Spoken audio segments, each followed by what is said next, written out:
Здравейте, скъпи приятели! Сега ще правим един общ разклад на тема какво научих в периода, кармичния период на затъмненията, ретроградните Венера и Меркурий, който беше изключително емоционално наситен. Всеки от вас сигурно се е сблъсквал през доста големи изпитания, през ситуации, които може да са излизали извън контрол. Също така да не забравяме, че и Страстната седмица беше точно в този период. Просто преминахме през едни много интересни преживявания, чрез които е трябвало да научим нещо повече за себе си, да разберем дали сме правилно разбрали някои от уроците на съдбата, свалили са си маските някои хора около нас, вероятно някои от вас може да са преживели раздяла, други пък може да са срещнали някой стар партньор, някой може да се върнали при бивш или пък при някой може да се появила някоя нова душа, с която тепърва предстои да се изясняват взаимоотношения, която пък може да бъде душа от предишен живот или въобще някой, който идва в нашия живот като наказание, като дар или като изпитание.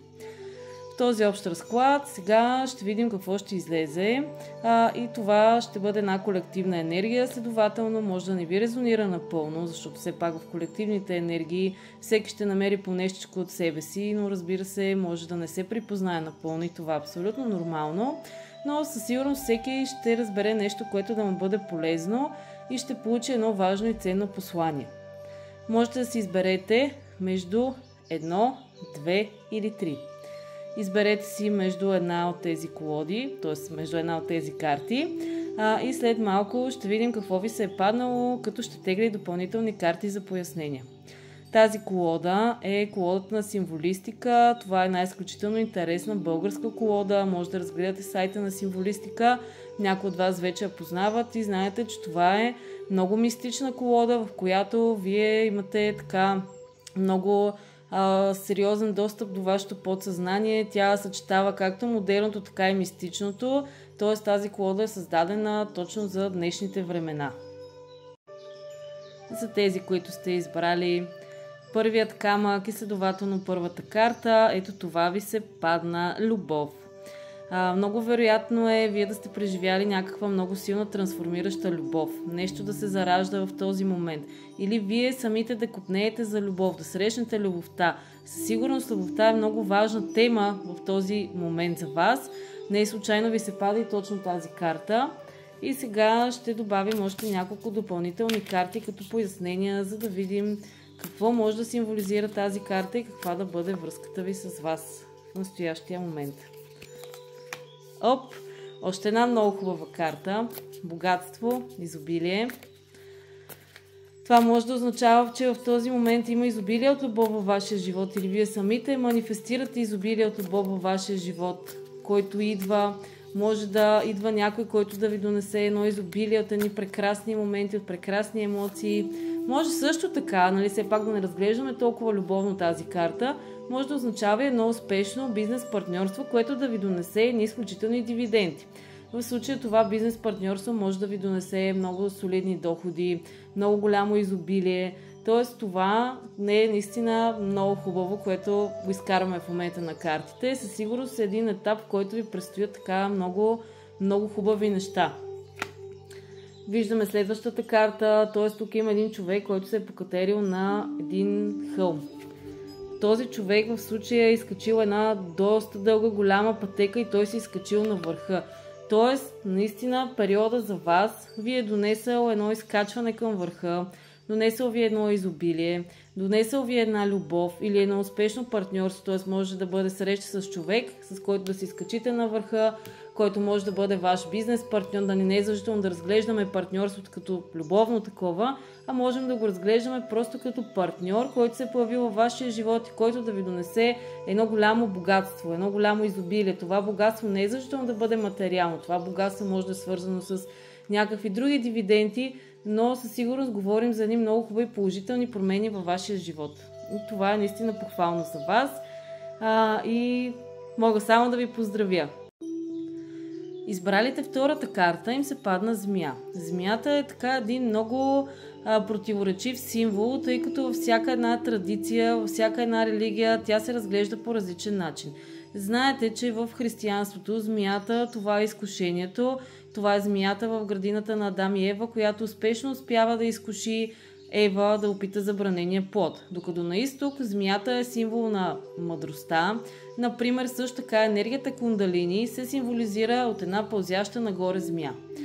Знаете, че в нашите традиционни вярвания, много често в съновниците, може би всеки от вас, който е сънувал змия и е поглеждал какво означава, е забелязвал, че всъщност змията е символ на неискрен човек, т.е. на някой, който интриганства, някой, който се спотайва в сенките и се опитва да ви ухапе.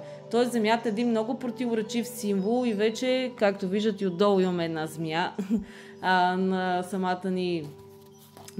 самото ни платно, но там вече символ е съвсем различен, така че можете вие да си прецените за вас. Може да е символ, че успешно започвате да пробуждате енергията на кундалини. Ако пък за вас змията е отрицателен символ, може да означава, че тази змия във вашия живот може да е някой човек, който е неискрен, който се спотайва в сенките и се опитва да ви навреди. Хубаво е вие да поразсъждавате за вас какво всъщност означава змията. Сега слагам и няколко допълнителни карти. Ето, вижте един прекрасен лотос, вижте как ни резонира също така с самото ни платно, върху което гледаме, защото тук също имаме лотос, тук също имаме змия. Това е много интересно, със сигурност този, който е избрал именно тази карта, може да усети енергията, която резонира в случая в това гледане. Лотоса, това е един прекрасен символ, тук той е изобразен като дърво, като едно голямо дърво, не толкова като цвете, колкото като нещо огромно, защото тук се опитва да се символизира колко всъщност е мощен символа на дървото, как то е едно в същото време едно много малко цвете, не е чак толкова малко, но в същото време е толкова величествено и се символизира в цели религии като нещо, което е, как да го кажем, като възкачващия се живот. Все пак тези, които сте запознати с източната религия, знаете, че лотоса, това е символа на короната чакра Сахасрара. Когато се отвори Сахасрара, тогава ние се свързваме с космоса. Символа на Сахасрара е един хилядолистен лотос, който се разлиства могъщо и величествено и свързва земната енергия с космическата енергия. Той символизира правилното протичане на всички чакри в нас. И тези чакри, когато се отворят, ние имаме пълната връзка с космоса и в същото време сме заземени.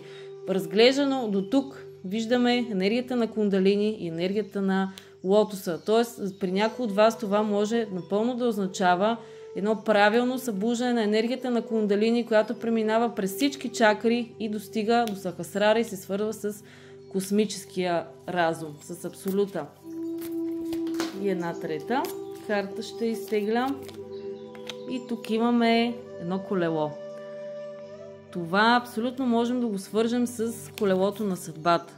Тези, които сте запознати с Таро, знаете колелото на съдбата.